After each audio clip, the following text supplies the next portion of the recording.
están? Siempre es un gusto saludarlos. Bienvenidos al servicio informativo de su televisión pública. Mi nombre es Abraham Verduga. El presidente de la República, Rafael Correa, recibió el 15º honoris causa. Esta vez el gobierno de Cuba le otorgó este reconocimiento. Vamos de inmediato con los titulares.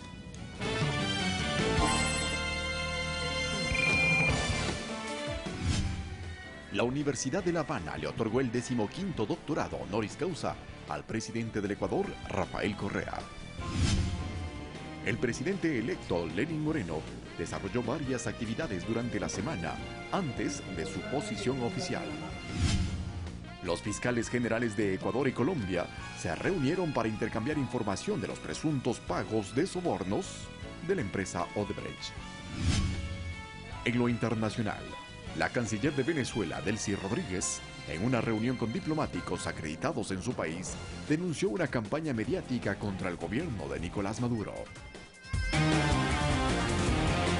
Vamos con el desarrollo de la información. Ya lo anticipamos, la Universidad de La Habana le otorgó el 15º doctorado honoris causa al presidente de Ecuador, Rafael Correa. En esta ceremonia, el jefe de Estado dictó una charla magistral sobre la estabilidad económica de nuestro país. Vamos a ver.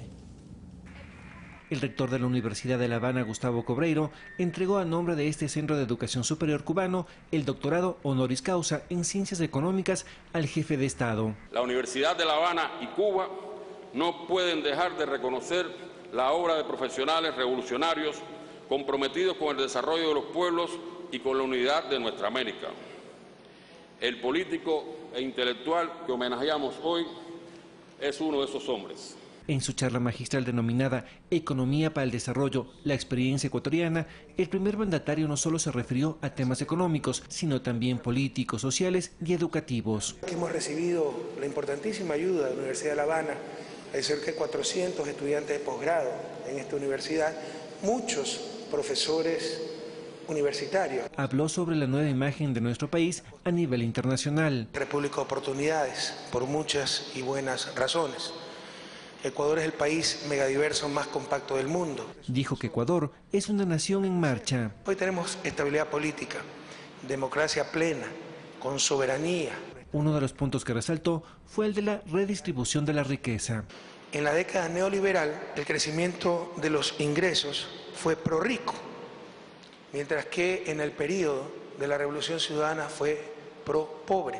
Sobre la reducción de la pobreza, señaló: pasamos de ser de uno de los países más inequitativos de Sudamérica a estar entre los 3 países menos inequitativos. Recordó parte de su plan económico implementado para desarrollar nuestro país. La recompra de deuda externa, la renegociación de los contratos petroleros y la mejora en eficiencia en recaudación. Dijo que con el dinero recaudado por estos rubros se realizó inversión pública. Ha generado grandes transformaciones en educación, en salud, en vialidad, infraestructura logística en general. Y que gracias a la inversión pública, Ecuador pudo superar 2 años de crisis económica como consecuencia de la caída del precio del petróleo y de las exportaciones a nivel mundial. El presidente Correa incluso en esta charla magistral se refirió al feriado bancario y cómo los banqueros se enriquecieron en la crisis financiera de 1998. Habló de Guillermo Lazo. Ganó $30 millones en 2 años mientras la gente se suicidaba porque no podía sacar su plata. Estas cosas son algunas cosas que no puedo olvidar Ecuador. En la entrega de su doctorado honoris causa, el jefe de Estado estuvo acompañado por el primer vicepresidente cubano, Miguel Díaz-Cancel. En mi país ya manda el pueblo ecuatoriano. Que viva Cuba, que viva Ecuador, que viva la patria grande. José Luis Quinteros, Ecuador TV. Y tras finalizar la ceremonia de entrega del doctorado honoris causa, el primer mandatario Rafael Correa, quien estuvo acompañado de Miguel Díaz-Canel, contestó varias preguntas realizadas por estudiantes cubanos de la Universidad de La Habana. Vamos a escucharlo. Es un privilegio para todos nosotros, estudiantes y profesores de la universidad, contar con su presencia y con la magistral conferencia de Economía. Durante el desarrollo de la ronda de preguntas, estudiantes de diversas facultades de la Universidad de La Habana le consultaron al primer mandatario ecuatoriano sobre varios temas, entre ellos el Banco del Sur, los paraísos fiscales, la educación superior y el desarrollo de nuestro país. Las posibilidades reales que tiene hoy el Banco del Sur de convertirse en un verdadero banco de desarrollo para la región. Referente a este tema, el presidente lamentó que el proyecto regional no se haya podido concretar. Además, denunció la existencia de factores externos que no permiten la integración regional. pero también es claro que existe toda una estrategia para boicotear cualquier intento de integración no tradicional en América Latina. Otra de las preguntas planteadas fue la de Claudia, estudiante de la Facultad de Economía, quien destacó la charla dictada. Para mí ha servido de una asignatura más. ¿Qué mecanismos se pudieran diseñar para intentar regular los paraísos fiscales y los centros de offshore e internacionales? Sobre este tema, Rafael Correa criticó las operaciones en paraísos fiscales, pues aseguró que no es una lucha técnica, sino más bien política. Resaltó el triunfo en nuestro país de la consulta popular sobre este tema del pasado 19 de febrero, en la que se prohíbe que funcionarios públicos tengan bienes o capitales en paraísos fiscales. Puede justificar desde un punto de vista ético, ni siquiera técnico, los paraísos fiscales. Esto perjudica a todos los países, pero sobre todo a los países en vías de desarrollo. El estudiante Jorge Vila también consultó al mandatario sobre el legado que deja el Ecuador, a lo que el presidente respondió que hoy en día se observa una diferencia entre el país de ahora con el de hace 10 años y enfatizó que el cambio es más intangible que tangible. Entonces ese fue el país que yo encontré, un país lleno de desánimo, con la autoestima muy baja. El mayor cambio, el mayor logro de la Revolución Ciudadana es ese espíritu que se siente ahora en Ecuador. La autoestima está muy elevada, se siente orgullo de ser ecuatoriano. Criticó la estrategia regional de la restauración conservadora, la cual, a decir del mandatario, no busca la integración, sino la violencia, tal como se evidenció tras los resultados de las elecciones pasadas en nuestro país. Ya le llamamos incluso el segundo plan Cóndor, ¿no? Con otros métodos, pero tratar de impedir pues, cualquier proceso de cambio en América Latina. Ivana Paredes, Ecuador TV. Otro tema, durante esta semana el presidente electo Lenín Moreno desarrolló varias actividades. Moreno mantuvo reuniones con las autoridades de la Función de Transparencia y con los representantes de la Iglesia Católica. La primera actividad en esta semana del presidente electo Lenín Moreno fue un encuentro con las autoridades de control. A la cita que se desarrolló en Quito llegaron los superintendentes de banco, de la comunicación, de la economía popular y solidaria, así como el presidente del Consejo de la Judicatura, del Consejo Nacional Electoral, del Tribunal Contencioso Electoral, del Consejo de Participación Ciudadana, el Contralor y el Procurador General del Estado. Un compromiso firme de que va a haber la independencia y el respeto a todas las funciones. Cada una de manera independiente ejercerá las funciones que la Constitución lo determina.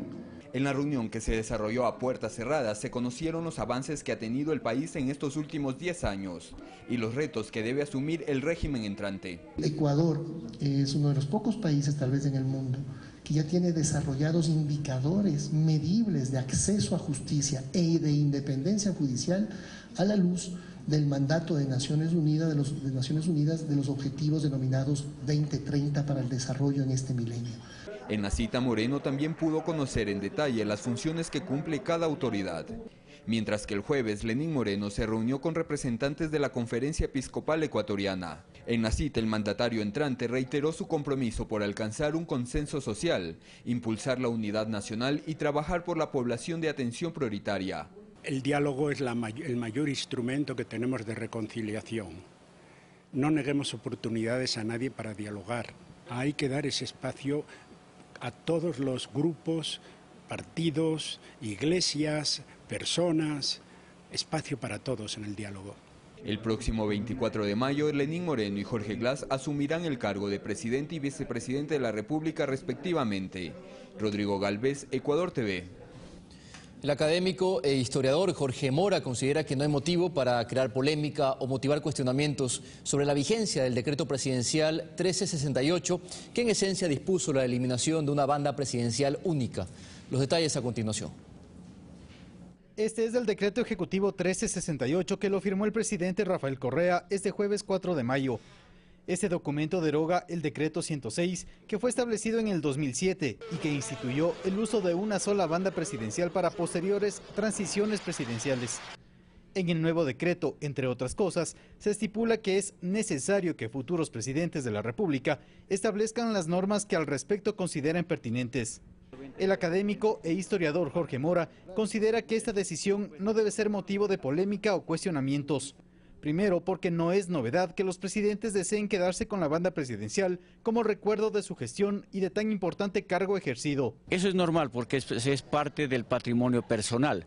Yo creo que una persona que asume la presidencia de la República hace un trabajo enorme, a veces bien visto, a veces no, eso no es lo importante.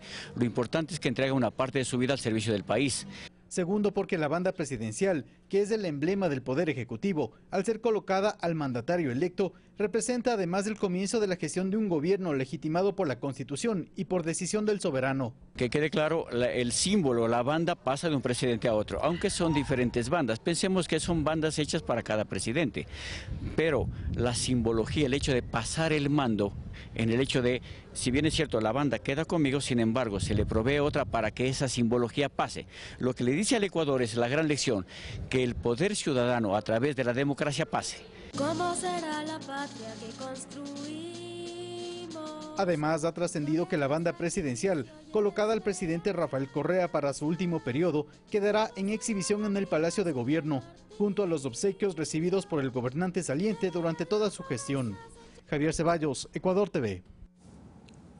El presidente electo, Lenín Moreno, asumirá el poder el próximo 24 de mayo. En lo político, social y económico, su gobierno deberá asumir nuevos desafíos. En materia económica, si bien el país se encuentra en una fase de recuperación, para el analista Víctor Hugo Villacrés, las políticas deberán girar en torno a tres temas fundamentales. Uno es la reestructuración de la deuda. Lo que se conoce en economía como reperfilar el horizonte de la deuda, que es aumentar el plazo y reducir las tasas de interés. Y los otros dos son la reducción del déficit fiscal, haciendo más eficiente la recaudación tributaria y la generación de empleo, traducida en un franco crecimiento económico. Buscar que el déficit fiscal sea lo menor posible, y en ese sentido pues obviamente va a tener que trabajar en reducción del tamaño del Estado, probablemente fusión de algunos ministerios. En materia política, para el sociólogo David Chávez será fundamental el rol que jueguen los alfiles de país en el escenario legislativo, pues si bien cuentan con mayoría absoluta, no es igual a la mayoría calificada de 100 curules que al bloque de gobierno le permitió viabilizar la aprobación de las enmiendas constitucionales. Y esto va a obligar a que la gente más hábil de Alianza País y del partido en general, en cuanto a hacer movidas políticas, jugadas políticas, etcétera, va a tener que mostrar sus capacidades en la Asamblea. En otro aspecto, dice Chávez, el que Moreno busque imponer un estilo distinto al del actual presidente es algo más bien superficial. Uno de los debates que hay que tener después es si tras esta idea de que el cambio de estilo era necesario, se esconde o puede esconderse un cambio de proyecto, es decir, o algunas modificaciones significativas al proyecto político. Alexis Moncayo, Ecuador TV. Hacemos una primera pausa, será muy breve, no se aparten y regresamos con más información.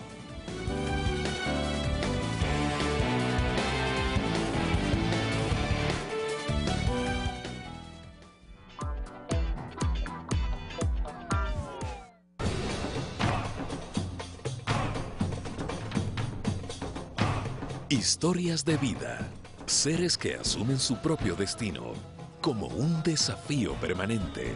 Somos Memoria, sábados, 20:30, por Ecuador TV.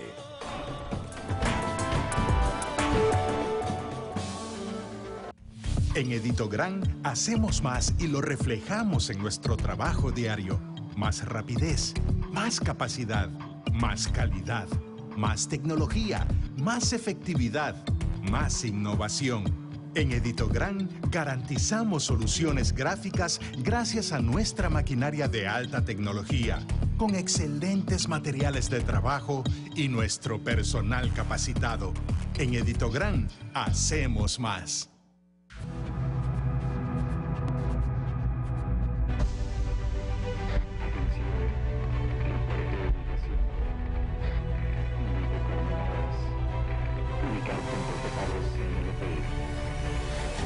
Los puntos de pago de CNLP están en todas partes. Te presentamos nuestros puntos de pago para que siempre puedas estar al día con tu planilla de luz. CNLP, servirte nos llena de energía. Que todos vayamos juntos. Que nadie se quede atrás. Que todo alcance para todos.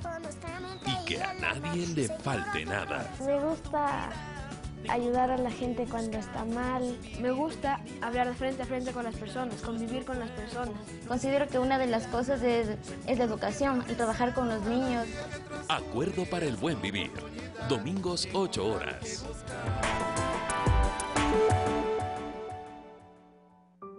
Esta persona está desaparecida. José Luis Valencia Ruiz. Desapareció el 21 de diciembre de 1995 en Miravalle, Tumbaco. Lo estamos buscando. Ayúdanos a encontrarlo. Llama al 1-800-3354-86. Recompensa hasta $200,000.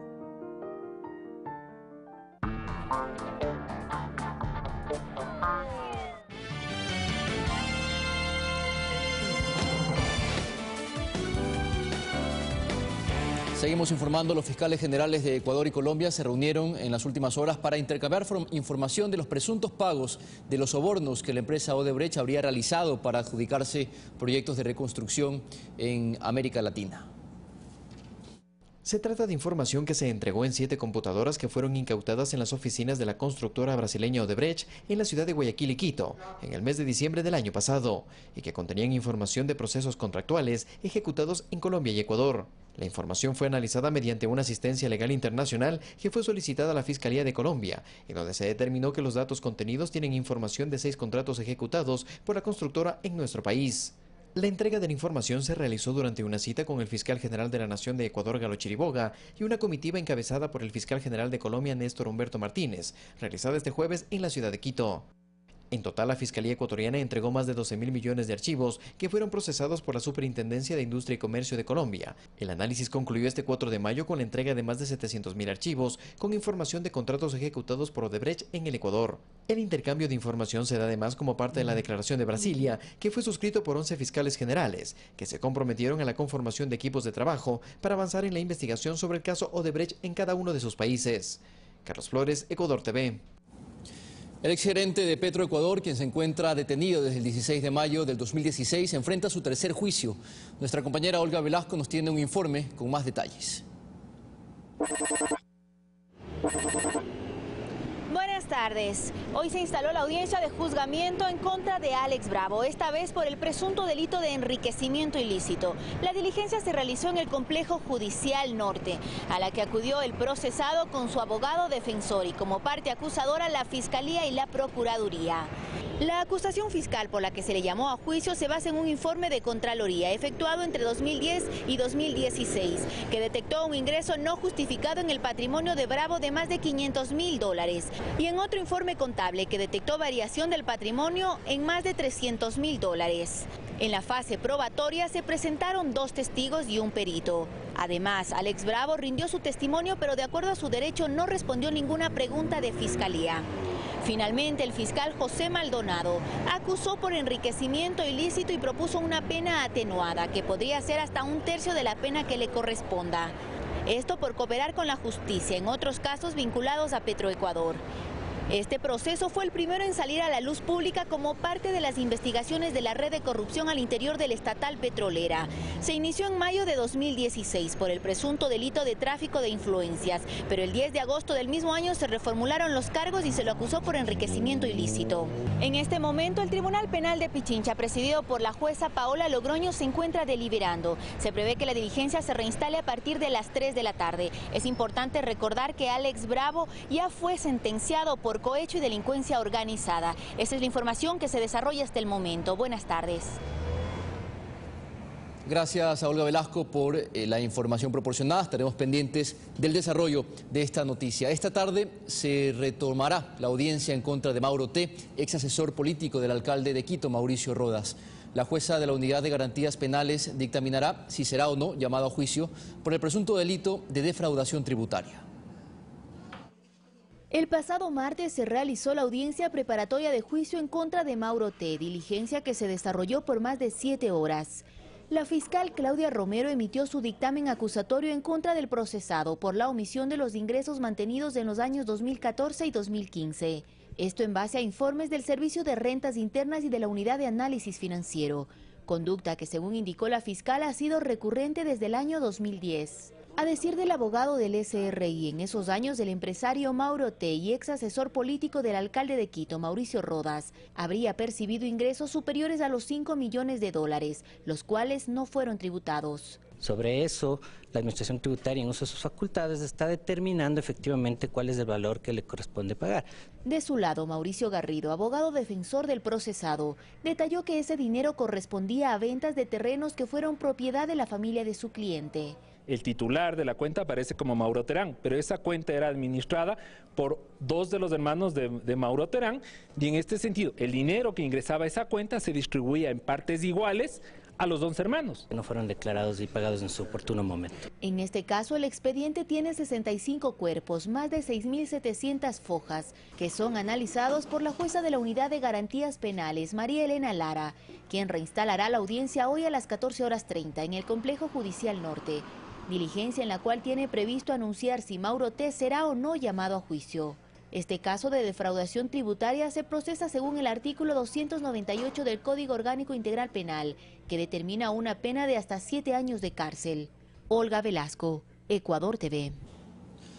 Otro tema, la Policía Nacional dio un golpe a 2 organizaciones delictivas que operaban en la provincia de Manabí bajo la modalidad de sicariato, extorsión y microtráfico. Tras varios meses de investigaciones se determinó que 2 bandas delictivas tenían como base de operaciones a 3 cantones manabitas. Se dedicaban al sicariato, robo de vehículos, secuestro también, extorsión y principalmente a microtráfico en los cantones de Pedernales, San Vicente y El Carmen. Fue entonces cuando la Policía Nacional puso en marcha el operativo Libertad 8, donde varios de los cabecillas de estas organizaciones cayeron detenidos. Como resultado de esta operación tenemos 14 detenidos. En los 18 allanamientos efectuados por la policía se encontró en poder de los antisociales vehículos, armas y sustancias psicotrópicas. Se encontraron 3 armas de fuego. Tenemos también 93 cartuchos de diferente calibre. Tenemos 3 vehículos decomisados, 19 celulares, 12 kilos de sustancias sujetas a fiscalización. En esta rueda de prensa se dio a conocer también el total de decomiso de droga en lo que va del año. Ha incautado 23 toneladas 360.000 kilogramos de droga, de los cuales 5 toneladas 690 han sido para el tráfico de consumo interno y 17 toneladas 670 para el tráfico internacional. Alexis Moncayo, Ecuador TV. En una unidad de vigilancia comunitaria ubicada en el sur de Guayaquil se desarrolló una feria para crear conciencia y prevenir sobre la violencia de todo tipo. El evento contó con delegados de la Policía Nacional, el Ministerio de Justicia, Salud y Educación. Pedro Solines, ministro del Interior, se refirió al proyecto de ley del Código Orgánico de Entidades de Seguridad Ciudadana que contempla la creación del Servicio de Protección Pública, calificándolo como beneficioso para los ciudadanos. Con la creación de este nuevo ente, que económicamente va a resultar más beneficioso, porque vamos a seguir utilizando las instalaciones o los recursos de la Policía Nacional, de las Fuerzas Armadas, de los bomberos, de los vigilantes cuando un presidente se traslada a un cantón, pero que estén específicamente capacitados, adoctrinados para poder hacer con eficiencia ese deber de protección al señor presidente de la República y a todas las autoridades. Hoy hay más de 1.600 policías atendiendo embajadas, cárceles, a diplomáticos, a ministros, a autoridades, cuando esas 1.600 policías podrían estar ahorita patrullando las calles y contestando las preguntas que ustedes me hacen de por qué hay un nivel de inseguridad en el país. La Universidad de Guayaquil entregó por primera vez un cheque por $5.400 a los familiares de los estudiantes que fallecieron en accidentes. Este rubro es parte de los beneficios a los que pueden acceder todos los alumnos que se matriculan en esta institución educativa a través de un seguro estudiantil contratado.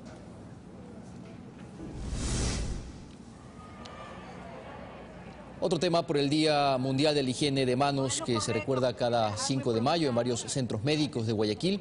Se realizaron diversas actividades. En el Hospital de Niños Francisco de Icaza Bustamante, lo ven en imágenes, se realizó una campaña pedagógica dirigida a padres de familia y pacientes sobre la correcta técnica del lavado de manos, con el objetivo de que la población tome esta modalidad como un hábito diario en sus hogares, escuelas y comunidades. Especialistas realizaron demostraciones, tal como lo ven, también se brindó concursos y charlas sobre este cuidado personal. Disminuir las infecciones intrahospitalarias y de esta manera pues también disminuir la resistencia a antibiótico que es hoy en día muy alta. El lema de la Organización Mundial de la Salud para el año 2017 es salva vidas, límpiese las manos, y la otra es la reducción de la resistencia a antimicrobianos está en sus manos. El proyecto de ley de agrobiodiversidad, semillas y fomento de la agricultura sustentable fue aprobado en segundo debate con 76 votos a favor y 20 abstenciones. Su principal objetivo es proteger la comercialización e intercambio de las semillas nativas, así como el apoyo a pequeños y medianos productores. Luego de 6 años de debate y haber pasado por una consulta prelegislativa con más de 800 organizaciones, este jueves se aprobó en el Pleno de la Asamblea la Ley de Agrobiodiversidad, Semillas y Fomento de la Agricultura Sustentable. Entonces, por eso la ley lo que enfoca es a trabajar en lo que son los recursos fitogenéticos para lo que es alimentación y agricultura, con modelos de conservación como son los centros de biodiversidad locales con las comunidades y los bancos de germoplasma a nivel nacional, donde se cuidan las semillas, donde se cuida todas las plantas. En un banco puede durar una semilla hasta 100 años. Uno de los objetivos primordiales de la ley es la conservación y el uso de la semilla nativa. La asambleísta Mónica Alemán destaca que tal como está establecido en la Constitución, se ratifica la prohibición del cultivo de transgénicos. Nosotros hemos identificado en esta norma que es en el caso de que se identifique el uso de semilla transgénica, pues ahí la regulación y sanciones. En el texto se trata también del fomento de la agricultura sustentable. La agroecología, la agricultura convencional en sí misma y otros tipos de agricultura que se puedan crear y que se puedan conocer. Si alguien quiere ser semillarista o está trabajando en eso, tiene que ver líneas de crédito especiales para semillas. No es lo mismo producir semilla de papa que producir semilla para consumo. Según el asambleísta Mauricio Proaño, proponente del cuerpo legal, estas regulaciones permitirán garantizar la soberanía alimentaria. En el futuro, lo que hay que buscar es que conservar la biodiversidad para darle resistencia a las otras especies que se siguen formando y cuidar que tengamos rendimientos adecuados para la alimentación. En el 50 seremos 30 millones de habitantes. Los legisladores desmienten varios aspectos que se intentaron posicionar, pues no habrá restricción para compartir semillas nativas, aunque sí existirá cuidado con las semillas certificadas. Nos hemos puesto que exista un libre intercambio de semilla nativa. Hay que apoyar semilla nativa con todas las fuerzas, hay que conservar la semilla nativa, pero también hay que tener en procesos de certificación, como hacen muchas comunidades también. El trámite de ley pasa ahora a manos del Ejecutivo, que deberá aprobarla o vetarla para que sea publicada en el registro oficial. Sofía Montoya, Ecuador TV. Una buena noticia en materia de salud. El primer trasplante de córnea se cumplió con éxito en el Hospital Carlos Andrade Marín. A continuación, les mostramos el caso de un joven que fue beneficiado con este programa. Es el momento del trasplante de córnea, la primera cirugía de este tipo que se realizó en el Hospital Carlos Andrade Marín de Líes. Y se cumplió con éxito, porque se expresó en primera instancia en la reacción de Denis al despertar en la sala de recuperación luego de la cirugía. Decía, wow, no lo puedo creer, estaba mal y no alcanzaba a ver, no alcanzaba a distinguir, y ahora ¿qué pasó? Y estoy muy alegre por ello. Denis tiene 22 años de edad. Su dificultad para ver inició a los 13, nos cuenta. Queracotono su diagnóstico, una enfermedad que provoca la pérdida paulatina de la visión como consecuencia del máximo deterioro de la córnea. Mi visión era de 10 a 20 centímetros, era muy baja. Pero aquello se revertirá paulatinamente en su recuperación, explica la doctora líder del programa de trasplantes del HCAM. Tiene Denis suturas y las suturas se van unas aflojando, entonces uno va viendo por cambios queratométricos la mejor medida en que le puedas dejar a Denis y lo mínimo que le puedas dejar de medida de astigmatismo. Esta cirugía en el sector privado habría costado entre $1.500 y $2.500. Por ello, es importante fortalecer el programa, explica el especialista, desde la misma ciudadanía. Los datos que tiene el ENDOT de la tasa de donación es apenas de 5 por 1 millón de habitantes. Entonces, aunque todos por ley estamos que somos donadores, realmente por la parte familiar, por la parte religiosa, no te permiten o no quieren hacer lo que es donación, cuando podrían perfectamente haber una campaña de educación, de promoción, de que todos debemos donar nuestros órganos. Denis, en esta oportunidad que le ofrece la vida, muestra gratitud y compromiso para estudiar y devolverle a la sociedad con su esfuerzo y trabajo. Con mi esfuerzo quisiera poder llegar a ser un gran ingeniero civil y seguir, es lo que deseo, seguir y conseguir mis objetivos. El HCAM es uno de los 3 hospitales de especialidades del IES que cuenta con la acreditación para realizar trasplantes de hígado y riñón. Además, es la única casa de salud del país que dispone de laboratorio referente para exámenes de histocompatibilidad que se requiere para los trasplantes de órganos. Eduardo Córdoba, Ecuador TV.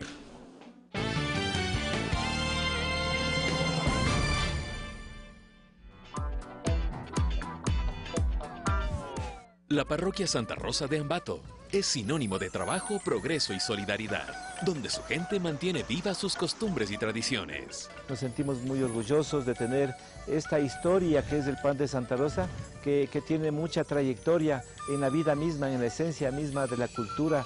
Ecuador multicolor. Vivimos la interculturalidad de nuestro país. Hoy, 14:30.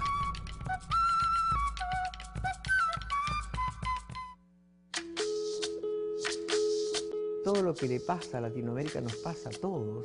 No se puede comprar o vento, no se puede comprar o sol, no se puede comprar a chuva, no se puede comprar o calor, no se puede comprar as nuvens, no se puede comprar as cores, no se puede comprar mi alegría, no se puede comprar minhas dores. Será un verdadero gusto, semana a semana, compartir con ustedes la crónica de un continente que busca los caminos de su emancipación. Los espero en Crónica de América. Todos los domingos, 22 horas. No puedes comprar mi vida. Cuando los recursos de las ciudades se manejan de una manera correcta, no existen límites para el desarrollo urbano de los cantones. Por eso, en la Asociación de Municipalidades del Ecuador lo sabemos y lo asumimos cada día, con la capacitación en la Escuela de Gobernanza, lo cual permite que las entidades municipales administren de mejor manera los recursos, llevando agua a donde más se necesite, fomentando la recreación familiar con áreas verdes y parques recreativos, montando modernos mercados. Es el compromiso de AME, ayudando al fortalecimiento institucional. Los municipios somos la patria. Municipio Cunacá, Mamayacá, Canchi. Asociación de Municipalidades Ecuatorianas. Buenas noches, bienvenidos a un programa más de A Contramano. Un profundo estudio de la coyuntura política ecuatoriana, con la opinión de expertos. Con sus objetivos, ¿no es cierto?, llevar adelante sus negocios. El análisis de Hernán Reyes, en A Contramano. ¿Cuánto efectivamente para la población el voto llega a ser una representación? Todos los lunes, 22 horas.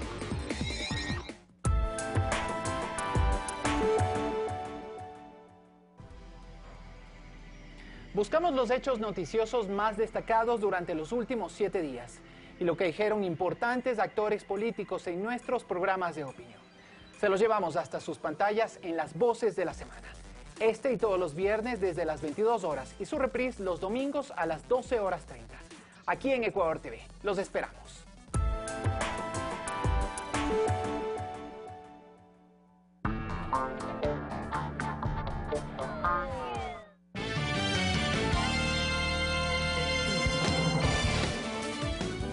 Más información, la Comisión de Auditoría sobre Tratados Bilaterales de Inversión presentará el próximo lunes el informe al presidente de la República. El mismo incluirá la decisión del Legislativo de culminar con 12 acuerdos que fueron firmados en su mayoría por los gobiernos de Sixto Durán Ballén y Yamil Mahuad. Como una decisión histórica calificó el ministro de Talento Humano, Andrés Arauz, la determinación de la Asamblea, que suspendió 12 tratados bilaterales de inversión vigentes en el país por más de 20 años. Eso refleja el consenso nacional al que hemos llegado de que hay que salir de estos esquemas realmente perversos. El ex canciller Fander Falconi acota que esta acción resulta coherente, ya que el país había denunciado estos tratados preliminarmente en 2009. Para Falconi, lo más nocivo de estos instrumentos estaba marcado en los sistemas de arbitraje, donde se ve claramente que los estados han estado desprotegidos, en desventaja frente al poder que tienen las transnacionales.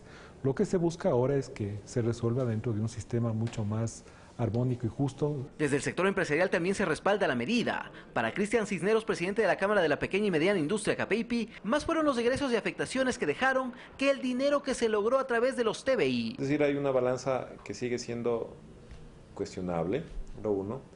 Lo otro, lo que está demostrado es que la inversión extranjera directa no es que viene exclusivamente porque se firmen o no tratados bilaterales de inversión. Es más, la gran mayoría de estos instrumentos poseían cláusulas que perjudicaban a la producción nacional, recuerda Cisneros. Donde dice, yo no puedo contratar a productores nacionales. Esto obviamente limita el desarrollo productivo de las pymes, por un lado, y por otro lado, ocasiona salida de divisas. Dentro de esas cláusulas están las de supervivencia, las que les permite a los tratados seguir vigentes pese al proceso de denuncia por al menos 10 años adicionales. Pero pese a ello, el Ecuador continuará con la etapa de culminación formal. Lo que se requiere es que se publique un decreto ejecutivo para cada tratado de la denuncia. Esto esperamos que se pueda realizar la próxima semana. Y luego una notificación formal por parte de la Cancillería a cada uno de los países con quienes existe este tratado. El lunes 8 de mayo el presidente Rafael Correa recibirá el informe de la Comisión para la Auditoría Integral Ciudadana de los Tratados de Protección Recíproca de Inversiones y del Sistema de Arbitraje en Materia de Inversiones, CAITISA. Alex Llanos, Ecuador TV. La Casa de la Cultura Ecuatoriana lleva a cabo las elecciones del directorio para el nuevo periodo 2017-2020. El proceso arrancó a las 8 de la mañana y se extenderá hasta las 4 de la tarde. 4 listas fueron inscritas en el recinto. A la sala Eduardo Kingman llegaron varios artistas para ejercer su derecho al voto. Hasta el momento la jornada electoral se desarrolla con normalidad. Los resultados se sabrán cuando finalice el conteo de actas. Más de 200 agricultores de Balsar, provincia del Guayas, recibieron cerca de $250.000 como compensación por el seguro agrícola, que beneficia a quienes perdieron sus cultivos como consecuencia de la época invernal. Dicha póliza, otorgada por el Ministerio de Agricultura, cubre siniestros por eventos climáticos, plagas y enfermedades incontrolables y subsidia además el 60% del valor del costo de la pérdida, mientras que el 40% más impuesto lo asume el agricultor. 3 terrenos del sector Samanes fueron transferidos al Estado ecuatoriano, así lo dio a conocer el Ministerio de Defensa. Esto luego de que el Consejo Directivo del Instituto de Seguridad Social de las Fuerzas Armadas, el ISFA, aceptare este traspaso como pago por parte de Inmobiliar. Esta resolución se dio tras una reunión donde se tomó en cuenta el interés del Estado de integrar estos predios en beneficio de la ciudad de Guayaquil, además de la declaración del Ministerio de Ambiente como Área Nacional de Recreación.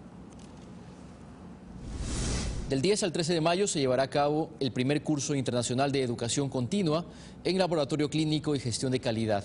La cita, que se desarrollará en el Hotel Hilton Colón de Quito, contará con la presencia de prestigiosos profesores e investigadores de los centros hospitalarios y universitarios más importantes a nivel mundial. Para informes e inscripciones puede comunicarse a los números 098-56-33829 o al 099-12-29-642. El periodista e investigador Rodolfo Muñoz presentó un documental sobre la vida de Julio Jaramillo, un material audiovisual que cuenta datos desconocidos del Ruiseñor de América.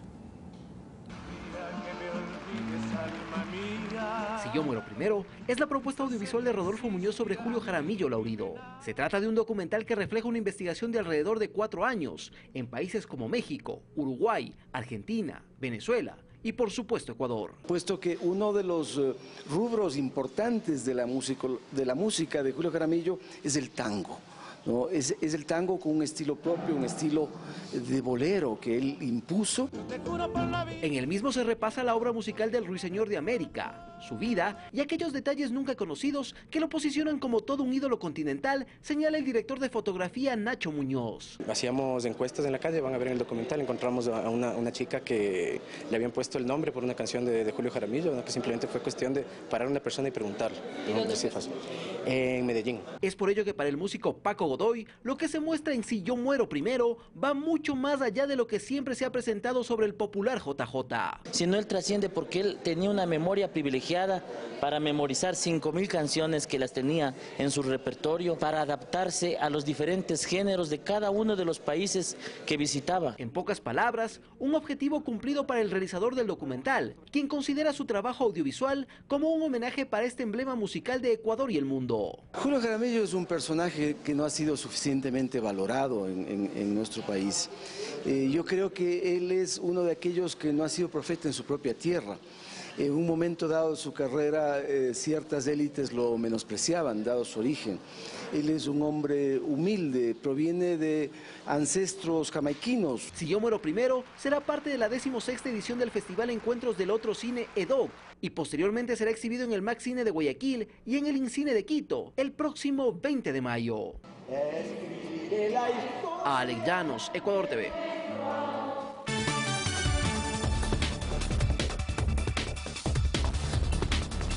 Vamos con noticias fuera de nuestras fronteras. En el Valle del Cauca, Colombia, fue asesinado un dirigente indígena, miembro del Cabildo de Pueblo Nuevo, una zona alejada del área urbana de esta localidad. Jorge Chantre Achipís fue interceptado por desconocidos quienes le dispararon varias veces. Las autoridades informaron que Chantre Achipís no tenía amenazas en su contra y las causas de su asesinato son motivo de investigación. Muy cerca de Colombia, al norte, la canciller de Venezuela, Delcy Rodríguez, en una reunión con diplomáticos en el país, denunció una campaña mediática contra el gobierno de Nicolás Maduro. En el encuentro, además, mostró videos sobre la violencia en las manifestaciones ocasionadas por la derecha venezolana, según dijo. Rodríguez, además, instó a la oposición a dejar el camino violento y a unirse a un diálogo por la paz y la soberanía. En Brasil, el partido político liderado por el actual mandatario Michel Temer analiza mediante una enmienda constitucional suspender las elecciones presidenciales del año 2018. La idea es realizar los comicios presidenciales y de gobernadores en el año 2020. Otra de las propuestas de la reforma es eliminar la reelección de mayoría y un mandato de 5 años para los cargos de elección popular a escala federal, estatal y municipal, como el Ejecutivo y el Legislativo. Por supuesto, esto genera una cantidad de reacciones a esta hora. Este domingo, 7 de mayo, se realizará la segunda vuelta electoral en Francia. Los candidatos a la presidencia, Marine Le Pen y Emmanuel Macron, cumplen sus últimos actos de campaña. Durante su visita a la Catedral de Reims, la ultraderechista fue recibida con huevos e insultos, mientras que activistas de Greenpeace colgaron una manta en la Torre Eiffel en contra de la postulante. El canciller chileno Heraldo Muñoz visitó a su homólogo estadounidense Rex Tillerson. Además, el primer avión oficial de fabricación china realizó un vuelo o un sobrevuelo inicial con éxito. Más en el siguiente resumen. El ministro de Relaciones Exteriores de Chile, Heraldo Muñoz, está en su segundo día de visita en Estados Unidos. Este viernes por la mañana se reunió con el secretario de Estado, Rex Tillerson. En el encuentro analizaron temas de interés mutuo relacionados con Chile, Latinoamérica y la escena internacional. En Italia, los bomberos intentaron apagar un incendio masivo en un vertedero de plástico, papel y otros materiales reciclables cerca de la carretera en Pontina que se dirige al sur de Roma. Las llamas emanan una gran cantidad de humo negro, por lo que el tráfico fue bloqueado por horas. Además, las autoridades cerraron varias escuelas. Las autoridades de Indonesia siguen buscando a decenas de presos quienes se escaparon de una prisión en la isla de Sumatra. Centenares de policías y soldados fueron desplegados cerca de la prisión, bloqueando caminos hacia otras provincias. La fuga ocurrió cuando se permitió a los presos salir de sus celdas para tomar parte en las oraciones del viernes. El primer avión con el que China quiere competir con Boeing completó con éxito su primer vuelo. Lo hizo durante 80 minutos sobrevolando la ciudad de Shanghái. La aeronave C-919 es la primera de tamaño media fabricada en el país y tiene una capacidad máxima de 168 pasajeros y autonomía de vuelo de 5.500 kilómetros. Fernanda de la Bastida, Ecuador TV. 14 horas 30 minutos, de esta manera despedimos este servicio informativo. Manténgase en pantalla de Ecuador TV, conmigo será hasta el próximo lunes.